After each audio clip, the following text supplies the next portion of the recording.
लेकिन भैरवगढ़ में एक परिवार ऐसा भी है जो अपने यहाँ शादियों में भगवान को नहीं बल्कि शैतान को पूजता है। शादी एक ऐसा संयोग है जो दो लोगों की जिंदगी को पूरी तरह से बदल देता है, कभी अच्छी दिशा में तो कभी बुरी दिशा में।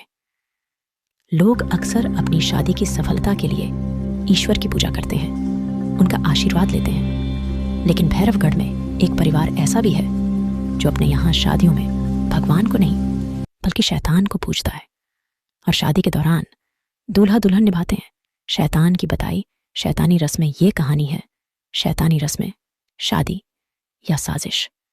मुझे पूरा विश्वास है कि मेरी आवाज़ और कहानी आपको ज़रूर पसंद आएगी। वीडियो को लाइक, और जो आपके दोस्त शादी को खेल समझते हैं उनको ये कहानी ज़रूर शेयर करें। पेज को फॉलो कर ले। दोस्तों, कहानी में आगे बढ़ते हैं। संध्या का समय समाप्त होने को था और रात बस गहराने ही वाली थी।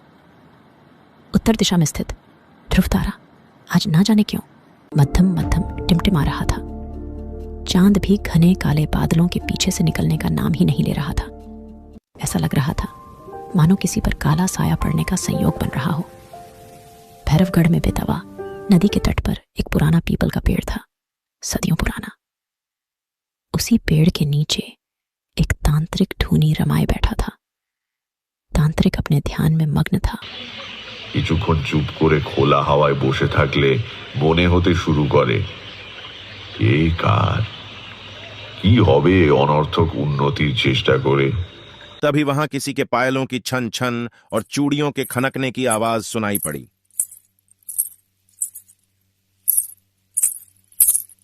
वो खनक हल्के कदमों से तांत्रिक की तरफ बढ़ती जा रही थी। साथ ही मौसम में भी तेजी से बदलाव हो रहा था। आसमान में बदल घुमड़ आए थे और बारिश पड़ने की संभावना बढ़ती जा रही थी। एक औरत सिर से लेकर पैरों तक गहनों से लदी हुई और सर पर बड़ा सा घूंघट लिए तांत्रिक के सामने आई और जमीन पर पैर मोड़कर बैठ गई। उसने सहमी आवाज में कहा, महाराज आंखें खोलिए, मुझे आपसे कुछ काम है। तांत्रिक ने धीमे से अपनी आंखें खोली और औरत की तरफ देखा।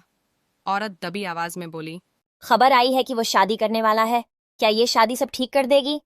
तांत्रिक ने एक बार फिर अपनी आंखें बंद कर ली और ध्यान लगाया।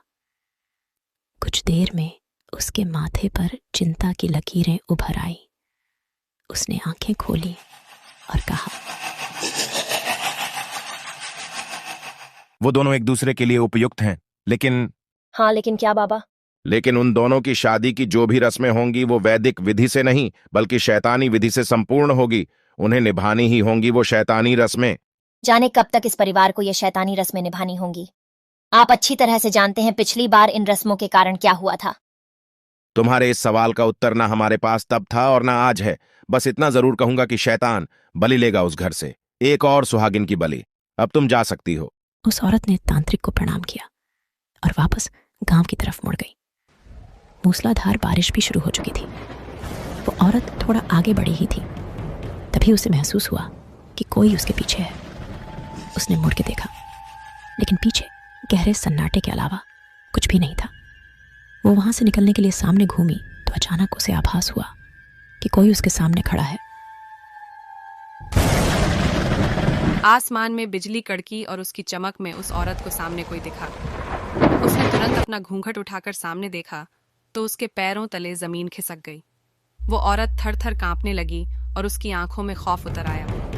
उसके सामने एक भयानक साया खड़ा था। वो हड्डबड्डाहट में तेजी से भागने की कोशिश करने लगी, लेकिन उसके पैर जहां थे वहीं जम गए। उसने बहुत कोशिश की लेकिन अपनी जगह से हिल नहीं पाई। तभी पेड़ से उल्लुओं के चिल्लाने की कर्कश ध्वनि सुनाई देने लगी।